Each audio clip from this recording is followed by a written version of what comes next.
Ny fanaovana ny androany raha tsika malala fa politika mpanjakana fotoana zao fampanana rano fisotro madio mampiakatra ny tany malagasy misitraka izay rano fisotro madio izay. Rano fisotro madio zato eo dia hitatsika fa maromaro olona mitaraina teo aloha teo amin'ny kalitaon'ny rano. Misy milaza hoe misy fofona, misy milaza hoe maloto ny rano sy ny sisa dia eo indrindra no hietsehana amin'izao fotoana izao hoe ilaina ny fanadiovana ny rano fijerena akaiky an'izay. Dia ny ministera moa tsy mitsahatra miaraka amin'ireo mpiara-miasa na ny mpiara-miombonatoka na ny secteur privé na ny ONG sy ny sisa manampy ny fitondram-panjakana. Dia ity androany ity zany proof an'izay fiara-miasa izay miaraka amin'ny Watalix natao ny signature ny convention iarahana zany ny ministera ny fanjakana privé dia ihany koa ny orinasa JIRAMA izay soloina Andriamatoa le général technique dia Andriamatoa représentant ny Watalix. Efa nolazaina teo fa 17 no anomboana an'izay fijerena izay efa anao ny etude zareo aliditra amin'ny fanadiovana ny rano. Ohatrany akoatry mampiarana ny bebe sa ahoana ny fomba fahavidianana an'ireo dia mety ohatrany ahoana ny any faritra ambony. Disika ilay izy dia faritra efatra. Ny faritra hitantsika ihany rehefa manomboka ny asa tsy aro vita daholo tonga dia indray manomboka aloha ny faritra efatra amby roapolo fa nosafidiana raha hitantsika misy ny any atsimo misy ny avaratra samy nitsingaina aloha izany tao aorianany etude izay niarahan'ny teknisianina zareo mpiara-miasa amintsika sy ny teknisianina JIRAMA dia ireo aloha nosafidiana fa araka nylazaiko teo hoe tohizana ihany ilay izy ao am'ireny. Mety hampiena ny tany olona fisotro rano matetiky Madagasikara mipetrany. Mety hampitombo ny fisotro rano matetiky Madagasikara ny fisian'ilay politika. Izay mihitsy ny tanjony JIRAMA efa manao ny ezaka rehetra amin'ny fanaraha-maso ny rano izy tony izay teny Matreza raha hitanareo ny page ministère nisy fidinana tapoka natao teny rehefa nisy an'ilay fitarainana hoe misy rano maloto misy rano misy fofona dia nandeha teny Matreza izay ampy ny fitaovana raha ho an'ny JIRAMA hitanay atao manana ny stock rehetra amin'ny fanadiovana ny rano zareo. Ka marina mihitsy izay hoe ny fiasana fiara-miasa ohatran'izao ahafahantsika mampiakatra ny tany malagasy misitraka rano fisotro madio. Manana atao tanisa ny ministera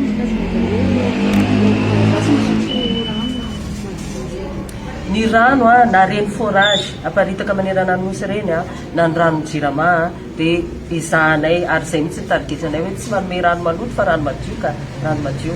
Donc zany raha ohatra ho zisitsika hoe ny atsasa manila ny malagasy no misitraka rano dia rano fisotro madio ny tanjony.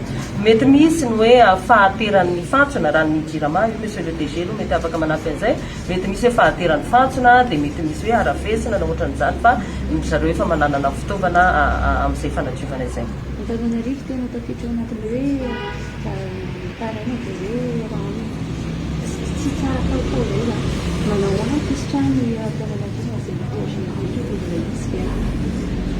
eto aloha dia efa lazaiko raha ny Antananarivo satria maro ny miantso maro ny manontany hitantsika fa mandeha ny asa amin'izao fotoana izao miasa andro manalina ny ekipan'ny JIRAMA mandeha mampiseho zareo communication amin'ny page-ny zareo tsy misolo tena ny monsieur le DG fa irahantsika mahitsy izay rehetrarehetra izay ny kalitaon'ny rano no resahantsika fa ny fampiakarana ny tany malagasy misitraka ny rano ihany koa karaha ny eto Antananarivo misy ny asa mandeha amin'izao fotoana izao satria ny fitondram-panjakana dia nanampy ny orinasa JIRAMA amin'ny famatsiana fitaovana. Hitanareo ngamba fanolorana izay teny Matreza tonga eo amin'ny 73% eo ireo fitaovan'ireo amin'izao miteny izao izany hoe mbola iampy izany ilay fitaovana fa ny ekipan'ny JIRAMA efa miezaka mandrindra amin'izay fandaminana izay hoe raha kitihana ny ato dia efa ampahafantarina meloa ny olona zany sy ny toerana hoe hiasana.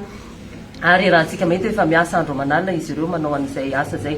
Eto ihany koa amin'ny resaka tetikasa ianao efa nresahantsika teny amin'ny Carleton izay tamin'ny taona niarahana tamin'ny ekipan'ny Banque mondiale fa ho avy ilay tuyau 64 km efa andeha amin'ity farany herinandro ity ny signature efa ho tonga izay fantsona izay zany ho an'Antananarivo dia isy zany ny fanamboarana eto toerana fanoloana ireo fantsona izay lazaintsika fa efa tranainy efa amatona ny maro tsy misolo dia andamina izay tsika ho ampahafantariny ekipan'ny JIRAMA sy ny ekipan'ny ministero ihany fandrindrana izay rehefa tonga ny fotoana fa tsy ho ela intsony.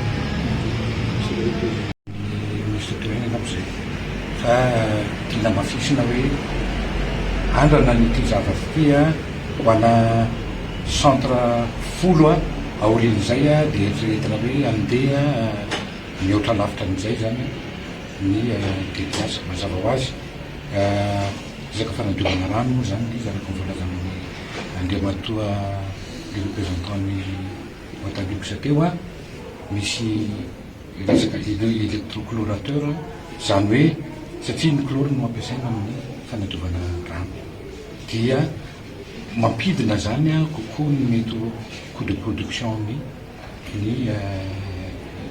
rano a ny fanatanterahana ny dediasa io andana ho io a fa rehefa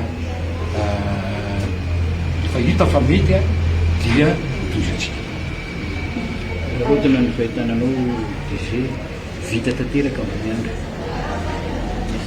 Vita tanteraka ambony andro. Telo andro no fotoana mifamelantsika teo amin'ny 2 andro sy tapany izy io vita. Dia vita izy iny fa tiako lazaina anareo eto Antananarivo misy fantsondrano io dia any amin'ny 300 kilometatra mahery any. Laza ny ramatoa minisitra teo hoe isy 700 kilometatra ho avy ankoatran'ireo le efa nomeny ny voalohan'ny fanavaozana izay efa mania amin'izao fotoana izao tao anatin'izany ny miandry.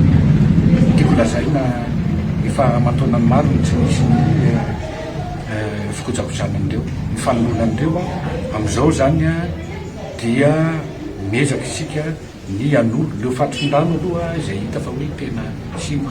Resaka ianareo teo hoe misy fanontaniana teo milaza ny hoe ahoana ny kalitaon'ny rano avoakan'ny JIRAMA.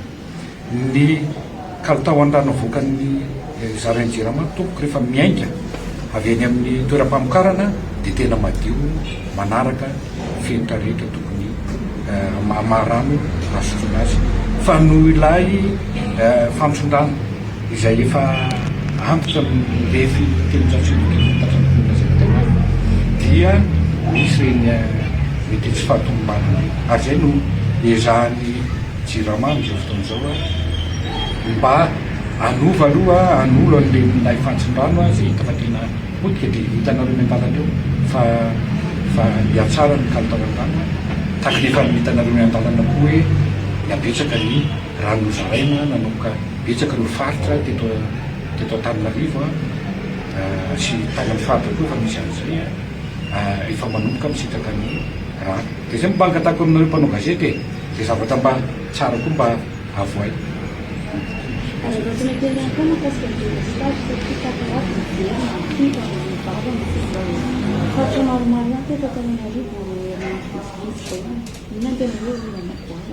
ny sahala amin'ny rano dia le tambajotra mpitsinjarana herinaratra koa dia efa ela no tsy misy fojakojana sy fanoloana.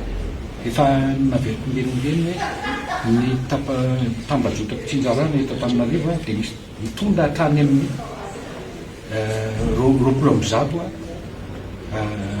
mihoatra amin'ny tokony ho zakany. Raha raisiko ohatra zany hoe misy mahazaka tady mahazaka 100 kilao dia mitondra 20 kilao zay zavatra. Tsy voazao zany zavatra zany fa misy noho ny atao hoe tsy